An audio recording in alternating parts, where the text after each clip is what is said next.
Welcome back. Or no, welcome back. Welcome to the Theme Park Yes.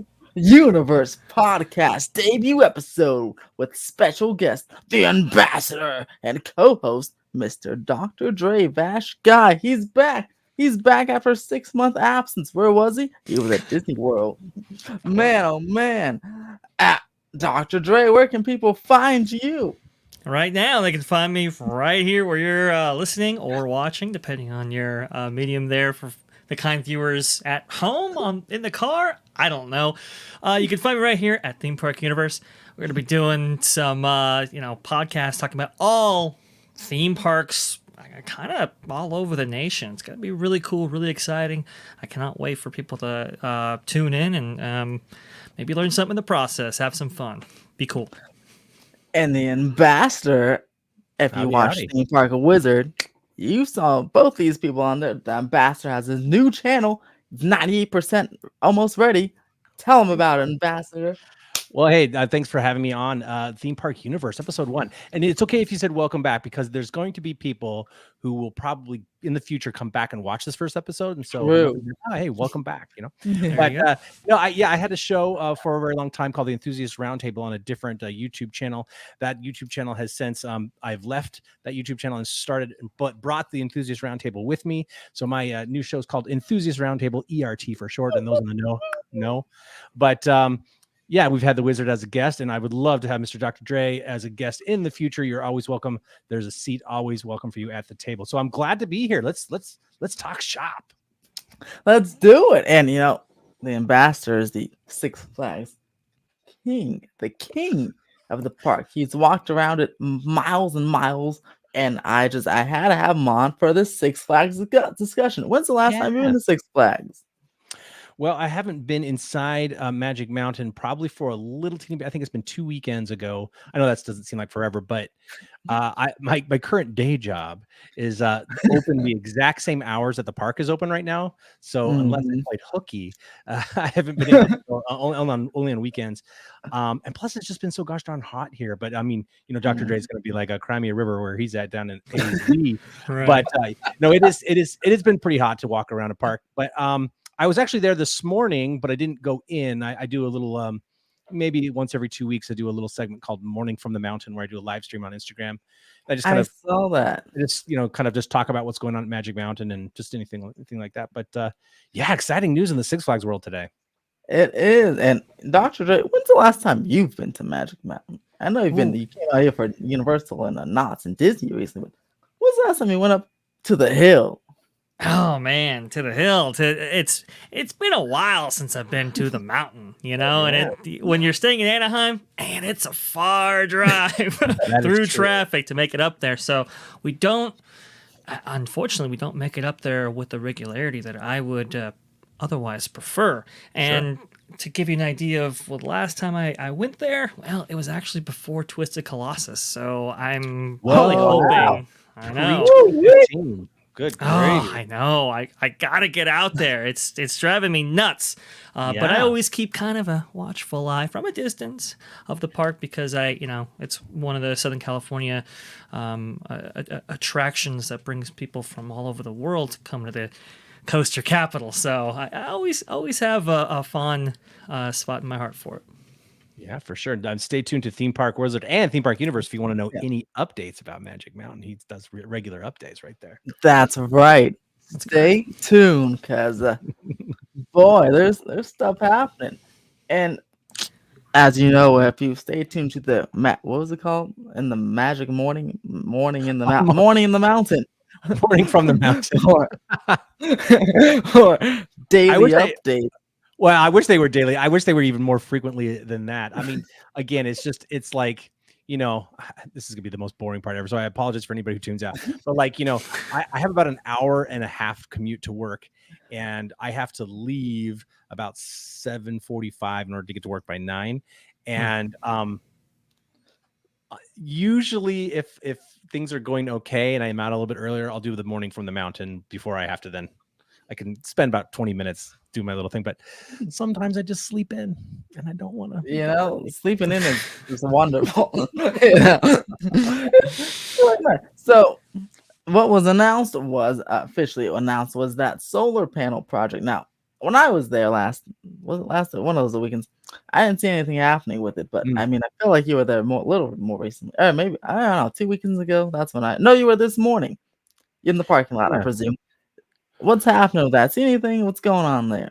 Well, yeah, they did announce this massive solar project, and for those who don't know, it's going to be basically kind of like you see these at colleges and high schools and stuff like that, where they build like a parking awning.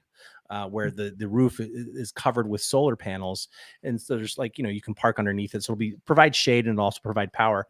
And it's going to be one of the largest solar projects, I think, in California, actually, which is going to be kind of neat. They're going to try, at least they say they're going to cover their entire main parking structure or parking lot, which is cool. But And it's also going to power the whole park, which was nice. Well, we'll see if it powers the whole park. That's what they say. But I think it will. I know. I think yeah, they can power like Superman, like maybe 2 rides, and then yeah, exactly. Right. But it's still cool. It's really cool what they're doing because of the shade and for the green energy that they'll be able to store and things like that. But the only evidence that I saw of that is there is some new kind of electrical boxes and like conduit trenches and stuff like that they've built, and they're sporadically throughout the park. So there's a big one right there at the main entrance that they've kind of built, which is strange because it's like right next to this little kiosk that kind of just talks about the park. It's like you couldn't have put it in the middle of the kiosk so nobody can see it. Right next to it. Whatever.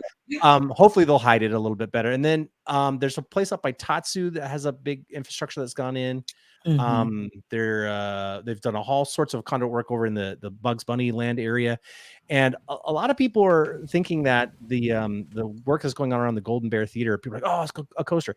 I personally think it's still just a solar project. They're just digging trenches and stuff like that for conduit. It's gonna be pretty neat. I say good on them for might as well harvest the sun. It's shining so much there. So yeah, I mean, I would love to see it come to fruition. I don't know when the target is. I really don't know. I hope so too, because then given a reason to repave that terrible parking lot of theirs. Because my car gets quite Indiana Jones like when I try to park there. Bouncy, bouncy.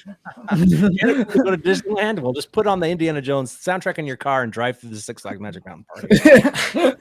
Well, that's actually funny because Disney actually had a testing site over there in Valencia for a period of time where they did test out Indiana Jones there. Michael Eisner famously said we should just open this up and let people ride this right next to Six Flags. Right? No, I heard that it was right close, wasn't it? Like I heard about that. I think they, I think they even had. Now I could be completely wrong. The guy could have totally lied to me, but I think they also at one point had a test vehicle from Vekoma for the Tron ride there. Oh, that's possible. Yeah, I mean, I don't know. I don't think they have that testing center anymore. No. Interestingly enough, but it could have lasted that long to where they could have tested out something. I have to research into that. But another Ethan is who told me that, a guy named Ethan Reed, who is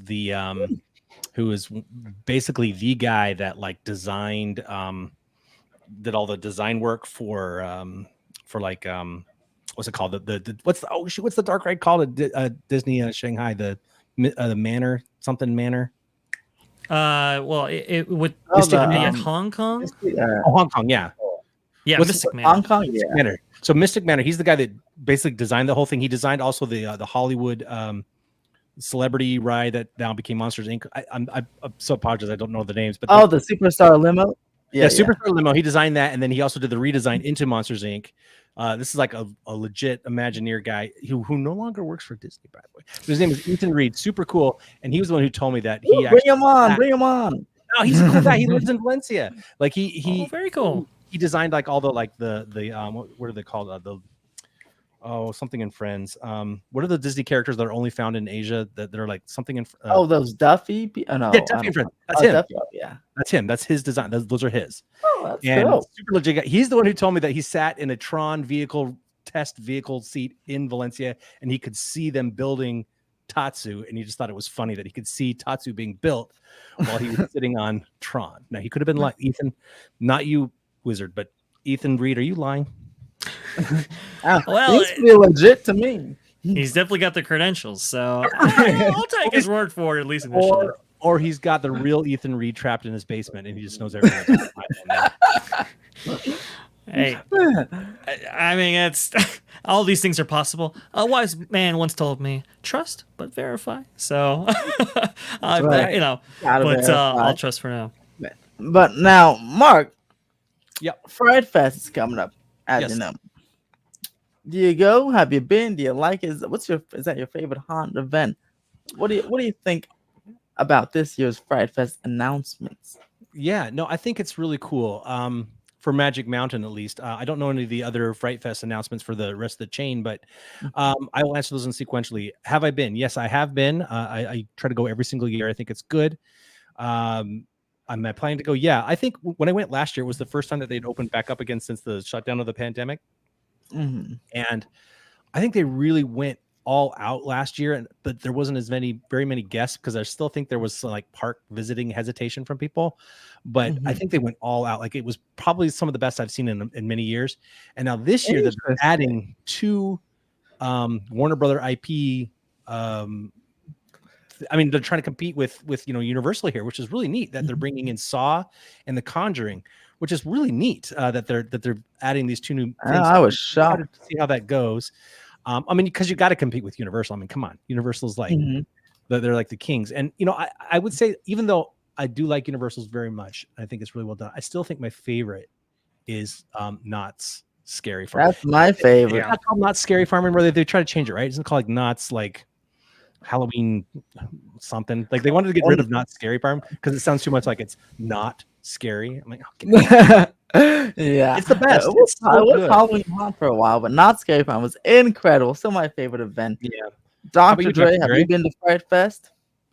I have not. I have not been to any of the the Halloween events from any of these parks. Breaking news, Unfortunately. guys, that's changing this year because Dr. Dre is coming out next month, and we're going. Well, this is breaking news even to me. So Wait, we'll discuss that for sure. Wait. So you haven't been to any haunt events? I have not. I've the only event that I've ever personally attended was Oogie Boogie Bash. And that's about it. I haven't attended with the. Well, I suppose so. But the true like haunt events that that are most remarkable, I have not yet seen. Is it because you're not just a fan of like jump scares, or is it because you just haven't had the opportunity? No judgment on my end. I'm just curious. Oh yeah, there's definitely a lack of opportunity. I don't typically make my way to Southern California during that time of the year, so it's just just you miss it every single year, which is unfortunate. But I've always wanted to go to some of these hot events just to kind of experience them and kind of see how they are. And look, you have some amazing events taking place at Knott's for its 50th anniversary celebration of Knott's Scary Farm, which is very, very cool. You have some interesting IP being added to Universal, and now to Six Flags. Very much would want to see all of those for sure. Yeah, I think they're a real blast. Out of all of them, which? Oh, you go for it. Uh-oh. Did we lose? He lost internet, didn't he? Oh, we're back. He's back. Do we have connection? Okay. No, he's just getting you ready for Fright Fest. Yeah, exactly, right? So I'm Dr. Dre. Which one would you, if you had to choose one, you came out and you had only time for one, which one would you choose?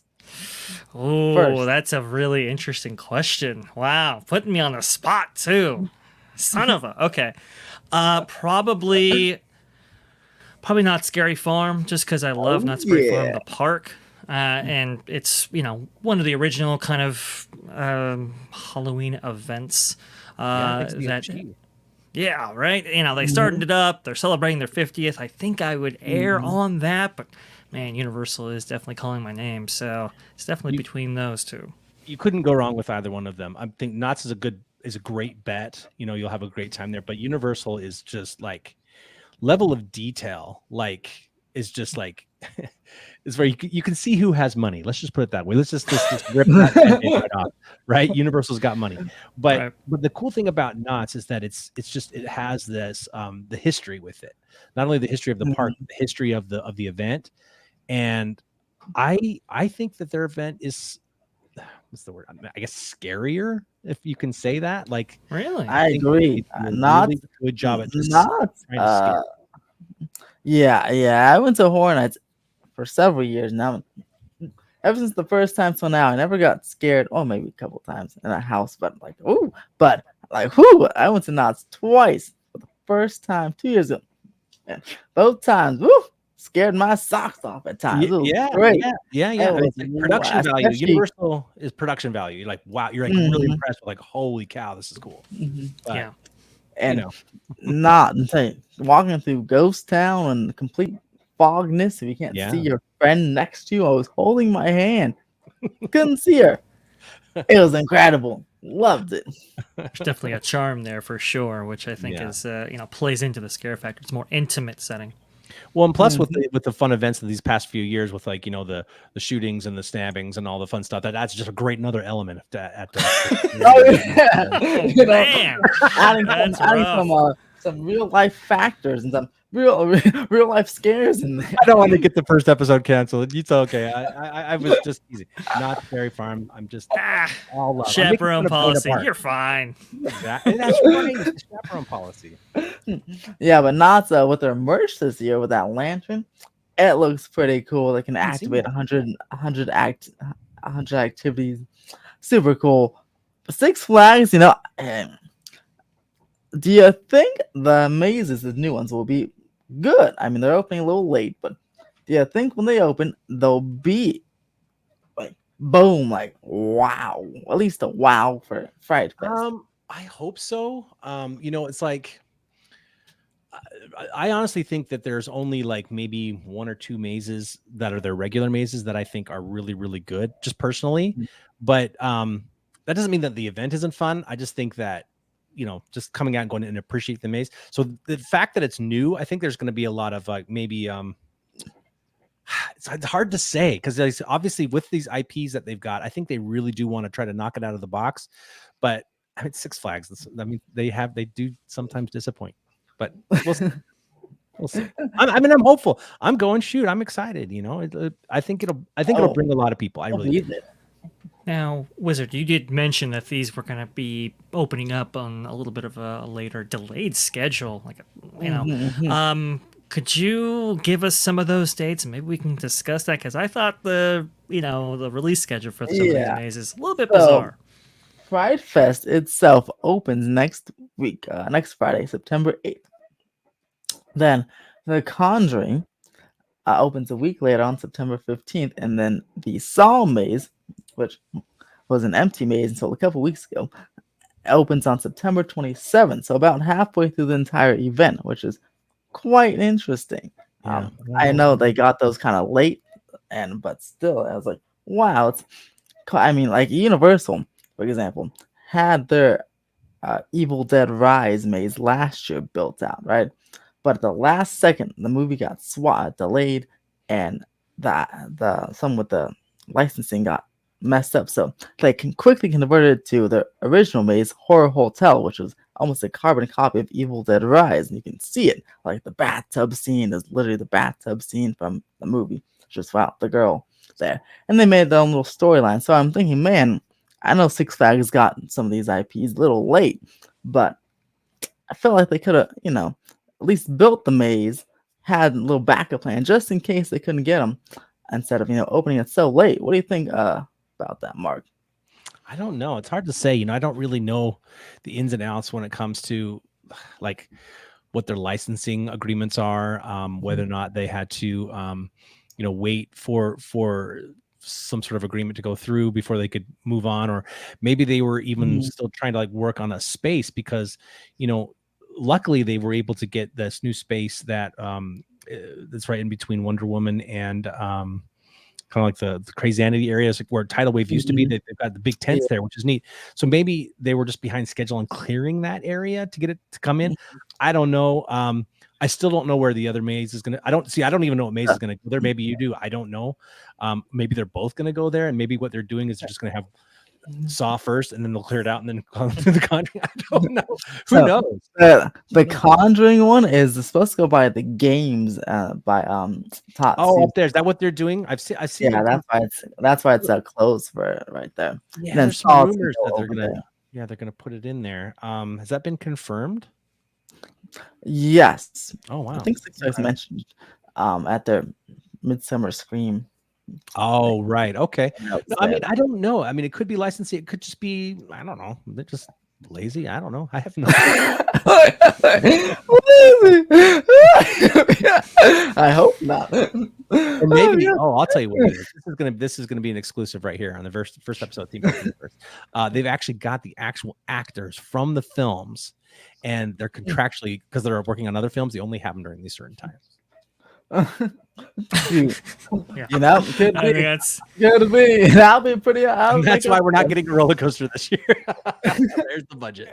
well, yeah. Well, that's an interesting point, actually. You look at these earnings results that they've had lately. It's like, ooh, wow, okay, well, all right. I mean, that's a way to spend your capital. If it is on celebrities, that's an interesting way. No, I look. What I do you mean, think, that Dr. is as good of a, I don't know, an explanation for what I've heard for this. Just about as good as any other one.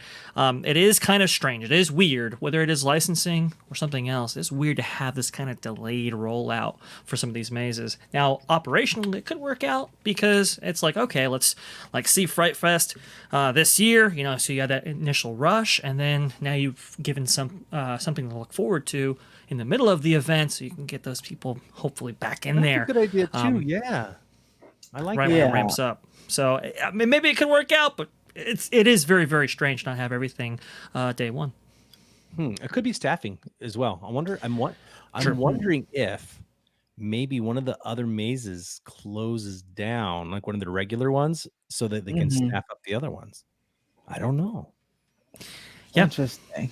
I mean, last year when I went through it, a lot of the mazes didn't have a lot of people in them. Yeah, I agree. On the lunch break or in what? I was like, well, like one was the one on the top, the one next to Ninja. No, not that. Sewer of Souls. The one next to, I think it was Willoughby's. Yeah, man. Yeah. Beautiful maze. Wow, super cool. But there's like until like half of the bar area, there was like no one there until that point. In fact, I was scared myself. I was like, boo, boo, boo, with my group because there was no one there. I was like, where is everybody? It's hard to say. And again, it just comes down to this right here. It really does, and it's like it does. Definitely does. Hopefully they'll do better this year. I mean, we'll see. Staffing at Magic Mountain, but for the entire themed amusement industry has been really kind of difficult. But Six Flags has particularly been hit hard, which is why some of these coasters, when you actually get in there, they're not all open at initially. Part of that is why. Part of that is just staffing, just not having enough people lined up in order to get that park open and operating like people expect each day. So it has been a challenge, and that very well could be the case. It's very hard to work from home at a theme park. Very, very hard. Yeah. You can't really mail that in there. The dispatch times really go down. You got an iPad, like, can you please check your restraint? Exactly. Show me that you've checked it. Okay. Yeah, that is absolutely for sure. No, I wonder, man. With all this AI talk, I wonder if one day, parks with staffing issues, they should have AI, robots check people and then AI dispatch the coasters. I think some rides you could. I don't know about a roller coaster. I mean, I'm sure. Is it possible? Sure, one day, sure. I'm sure, but I still think there needs to be. I mean, look I do too, but cars. You still need to touch the steering wheel every now and then. Mm-hmm. Right? Yeah. It's interesting you said that, Wizard, because I can see in some event that might actually be the case, maybe with lap bars or something, maybe on minor attractions. Yeah. But it's interesting because I happen to know that Cedar Fair likes installing seatbelts along with traditional restraints on their coasters in order to keep their insurance costs down. Yeah, So and I also do depends on the wonder. state too. Sometimes even the county, like New Jersey, is Mhm. very famous for like you need to put like all sorts of restraints on, or else won't allow you to operate. Right, I believe Florida actually passed a statute that stated that any Oh, yeah. Oh coaster yeah, just taller than recently. a certain amount, I think it was like 100 feet or something like that, that you Mhm. had to add an additional set of restraints in there as Secondary, well. yeah. So, Wow. these things can fluctuate, but with safety, usually they err on the side of caution. But we'll see. It's a rapidly changing time, that's for sure. Yeah. And speaking of rapidly changing, the CEO rapidly changes his thoughts a lot of the time. Very much so. At first, the one besides changing the annual season pass structure every year, it seems like. I mean, like Gold Pass is like an ancient dinosaur now, and even though I just got it seems because that doesn't exist anymore. Mm-hmm. Yeah. Last year, he said he wanted to focus on food festivals to save some money and bring some people in. That didn't seem to work. Although I heard Flavors of the World had some very good food. I didn't try it, but I don't know if you I wasn't ate there any. But either, but I heard nothing but positive reviews about the food. yeah, I heard it was like actually super good. Like I heard it was as good as California Adventure's food. So I was like, Yeah, wow, that's nice. Oh, that's So I'm incredible. hoping they bring that to Holiday in the Park because the food last year at Holiday in the Park was some great, some like eh. So I'm hoping this year it's as good as Food and Wine at California Adventure because that'd be great. But one of Salim's strategies was to increase the amount of events that they had on offer and increase the offerings at said events. So hopefully they maintain that course when it comes to the food for some of this stuff. But hey, you know what? This like Wizard said, rapidly changing times for a rapidly changing man. It seems. yeah, and because now he after decline in attendance every single quarter, uh, Yeah. he decided, and he's like, wait a second, maybe we should start building some rides again. And he went with a smart, in my opinion, strategy. Get rid of the old ones that are high maintenance and put in some new ones. Now that brings us to the good old rumors, Mr. Ambassador. Mm.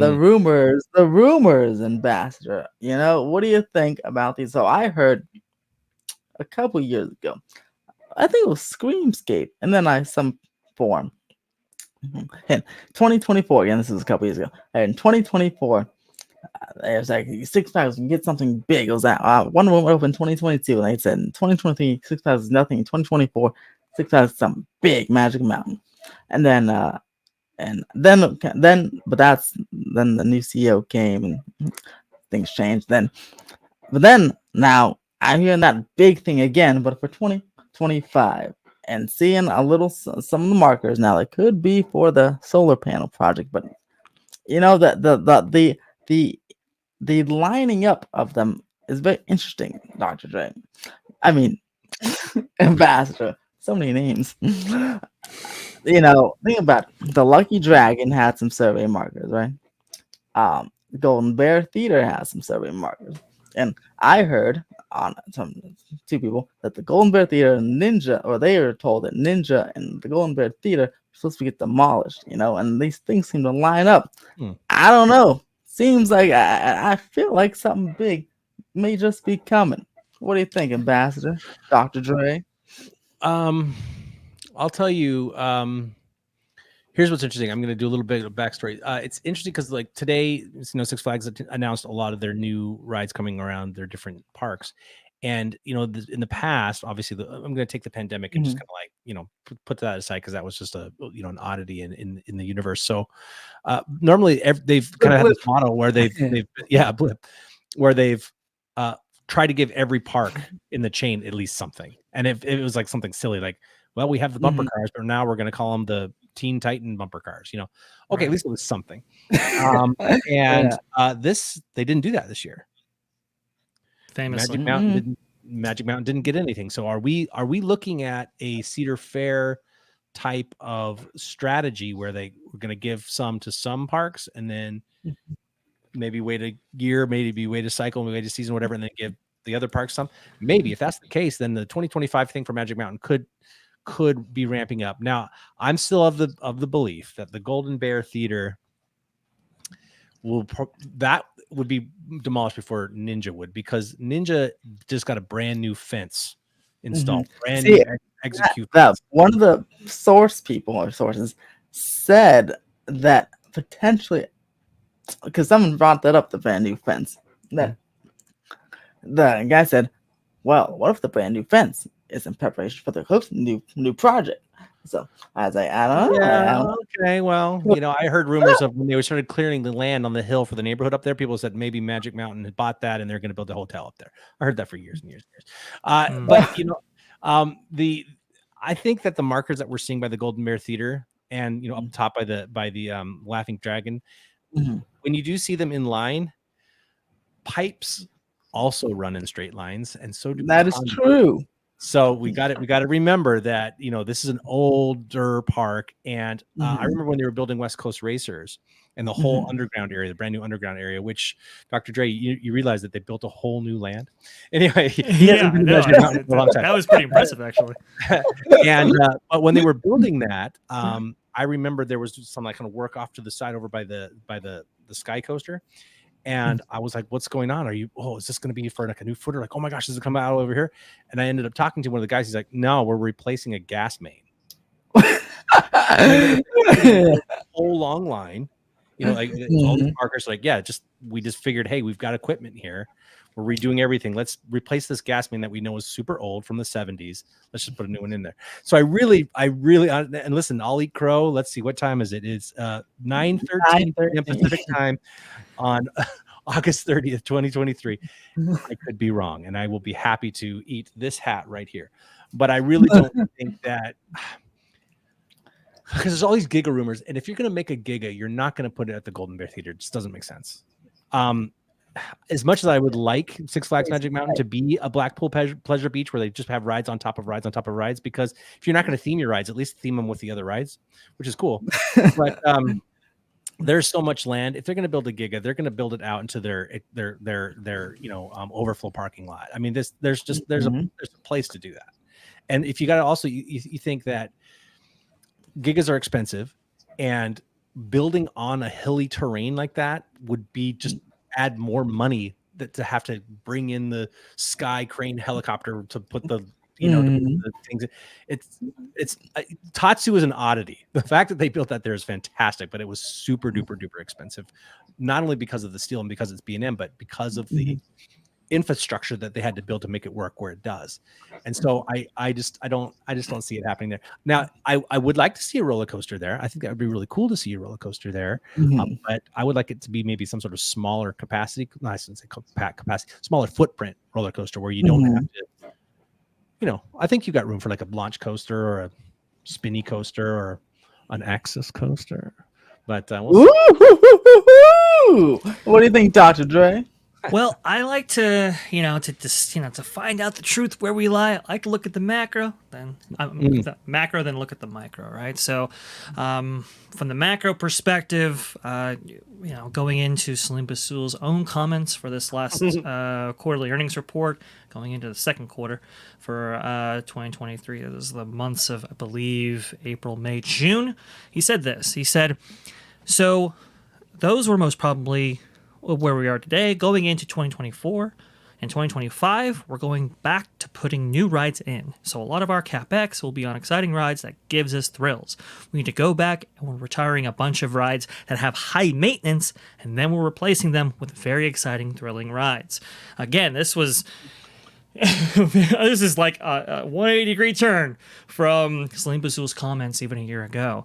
He goes on to say, state-of-the-art new rides, we're putting a lot of money into this. Second, I could tell you the other things we discuss is our ride downtime, and part of addressing the ride downtime is going back and looking at resolving issues and maintenance and upgrading maybe trains and making sure that our parts are fully stocked, to make sure that we are always predicting and making sure that we're predicting our maintenance and making sure it's all right up. So it's a combination of maintenance, but it's not the biggest part. The biggest part is the thrill ride. So I look at what's kind of taking place here. So we've got the old lodge, which, it's been there for quite some time. Maybe it is an aging structure. Maybe we're not going to actually have a show in there. Might make sense to demo that. I have heard that Ninja is in pretty bad shape. Again, it's an old Arrow coaster. Arrow, I don't know if anybody's looked, but they're no longer around. So maintaining that specific attraction, which was kind of up there in terms of maintenance even back then. Now, those shock absorbers have to be changed out in regular interval, and you have you have a bunch of wheels and so forth. The chain just got replaced. Right. Well, okay. Well, there you go. That's something. I know. Just listen to Barry Place 28's comments about kind of the area right there. I know there's a lot of like very ornate structures, Asian structures that were built for its queue space and so forth that are suffering from wood rot. If it is to be restored, it is going to be a lot of money. But hearing Salim Basul, it seems to me that he would be more interested in maybe shutting down that ride, maybe even Viper. We've heard rumors of that for quite some time here. Retiring those old rides that have higher maintenance costs, that are that receive less attendance annually than maybe they have previously, and replacing those with big attractions that people would want to come out to a Six Flags Magic Mountain to actually see. We do know that 2024's capital CapEx will be increased to about $200 million, and then from there about $250 million for 2025. So they are definitely upping their CapEx for these parks. It's just which parks are actually going to get those. I would think that Magic Mountain might be up there, but hey, we have a lot of parks around the chain that need some love, especially Adventure over there in the Tri-State area. Yeah, see, it's interesting because I was looking, and I like to almost to Mr. Ambassador's point. Electrical permits were filed for the Golden Bear Theater and Ninja area back in earlier this year for just electrical stuff. To the solar panel.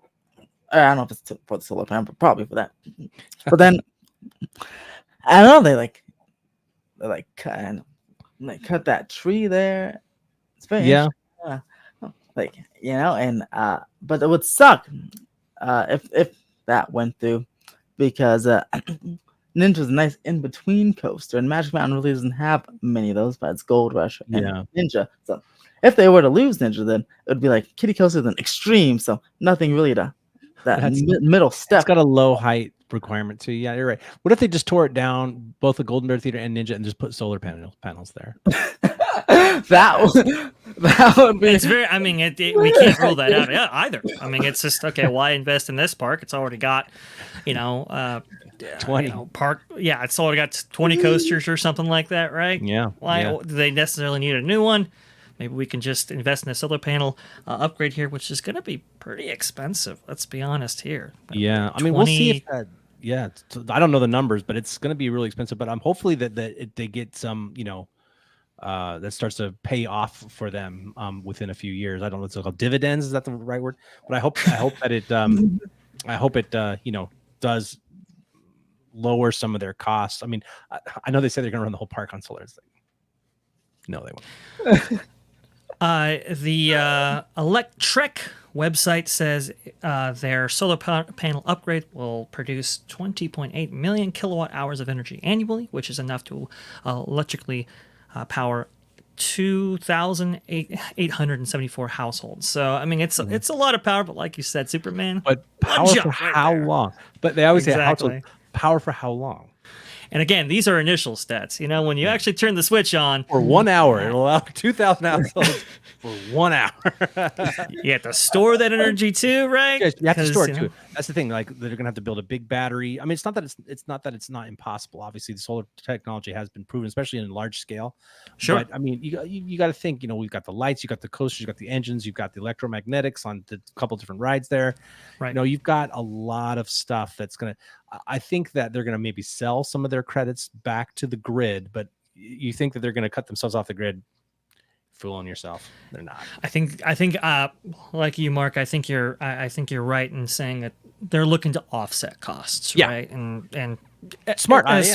Yeah, it's a decent idea, and nice to have some shade in the parking lot for sure. Yeah, for It's hot on sure. that hill there, so all these things sound great. But I mean, it is.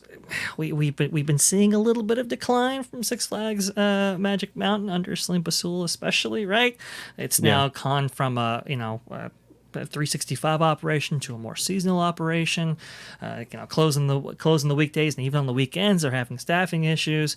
If you look at this last quarterly earnings report for the entire Six Flags chain, there attendance did increase from July 2022 to July 2023, but only by about 6%. And that's despite all of the massive sales that they have had for some time here. Yeah. Their per caps are they're still down from where they were even a year ago, -5% on their total guest spending per capita, -7% on their admissions per capita. And that's, obviously that's going to be with those sales, but even their in-park spending per capita is down 2%. So, we gotta drive some. I would think we gotta drive a little bit of investment into some of these parks in order to get those numbers up. Does Six Flags Magic Mountain reach the bill there? I don't know. That's unclear as to this point.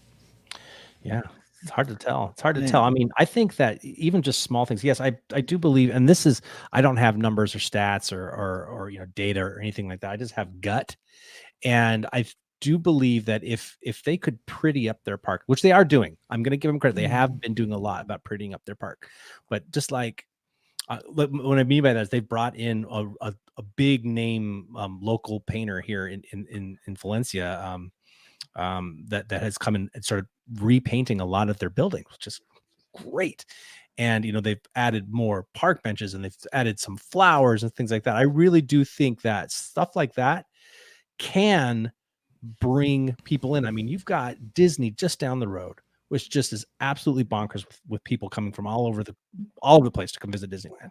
You got Universal that is really, has always been really, really good. It's a very small footprint park, but now with the coming of this potential one of the best roller coasters probably in the West Coast that are going to be building here soon, you're going to have a lot of people in the area coming into the area just for these reasons, and the Olympics are coming too.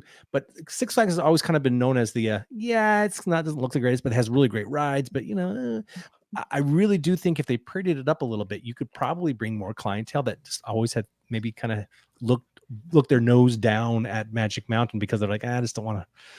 You know what I mean? And hey, I would take that over a new roller coaster if they spent their entire roller coaster budget on just infrastructure, some paver stones, just made it look pretty. Man, I actually think that would work. And again, no data, no nothing, just my gumption. It's interesting because Salim did commit to that for 2023. He said this. He said, while we own the young adult thrills, we have historically missed out on families with kids who are proven to spend more in the parks. While we have seen initial success involving families, grandparents, single parents, with kids to our parks, our potential to grow that segment further is very promising in the near term. And they actually did reallocate their capital from thrill rides to actually park improvemements. Yeah. Fortunately, while these park improvements are taking place, they decided to jack the price up. You kind of had to slow down with that a little bit. Yeah. Get the park infrastructure up, then jack up the price. Unfortunately, they didn't quite do it in that order. But I do agree with you. I think people really respond to park improvements, especially character meet and greets and so forth. And if we can get better food, that'd be awesome. Yeah. It's kind of all these things to make it the family destination that really Six Flags really captured back there in the 90s. And what I'm liking is a Dr. Dre's stats. I love it. That's right. I know he's Mr. Stat Man. I love it. It's just But wow. I've got Salim's quote right here. I love it. It's like amazing. Park beautification definitely needs to happen. They have that nice little park by where Tidal Wave used to be. That's pretty cool. Nice. That is spot. An interesting park. That is really interesting. It looks really great. It is really pretty, and it is really small. I don't know. I was like, are they going to allow pets to come in? It almost looks like a little pet relief area. It does. I mean, they do allow it for service animals, but I mean, it looks like a dog park. It's like a small. It's gorgeous. It's like, is this just a test? I mean, are you going to continue this on through the whole area? Have you seen pictures of that, Dr. Dre? It's like really cool.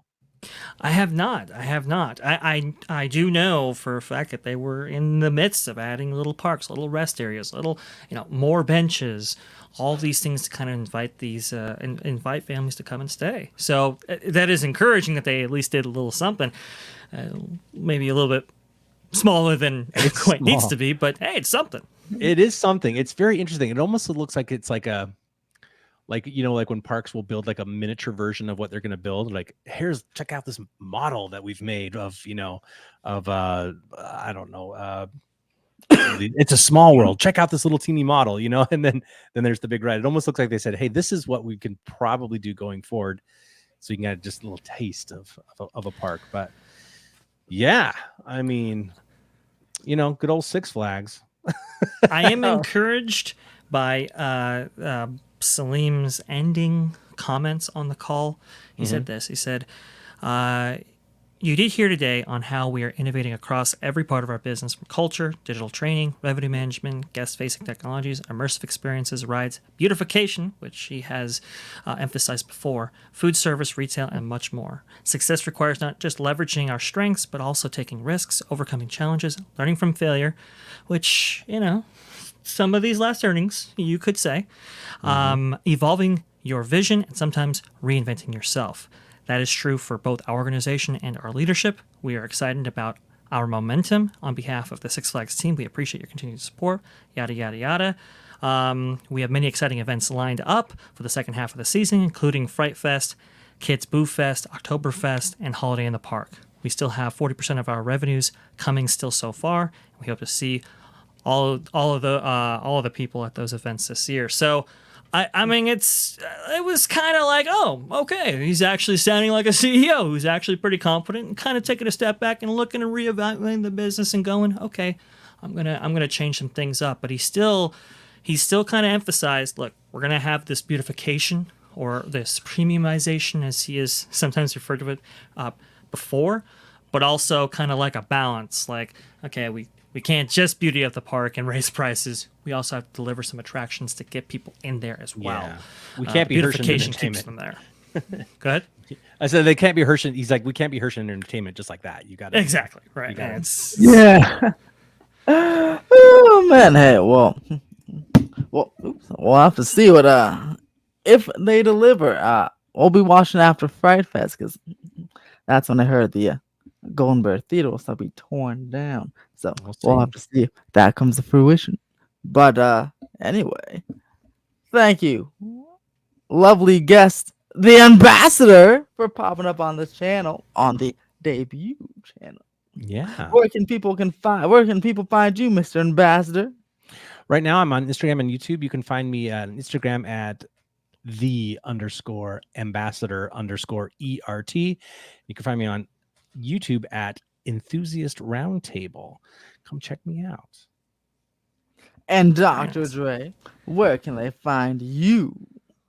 Well, people can find me right here at Theme Park Universe, covering all the parks nationwide, right there. At least as many at least of the chains as we can.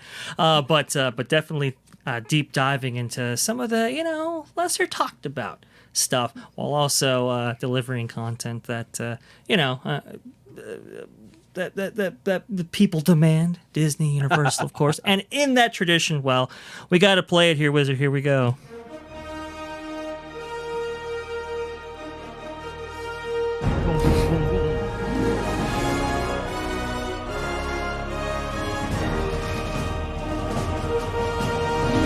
There you go.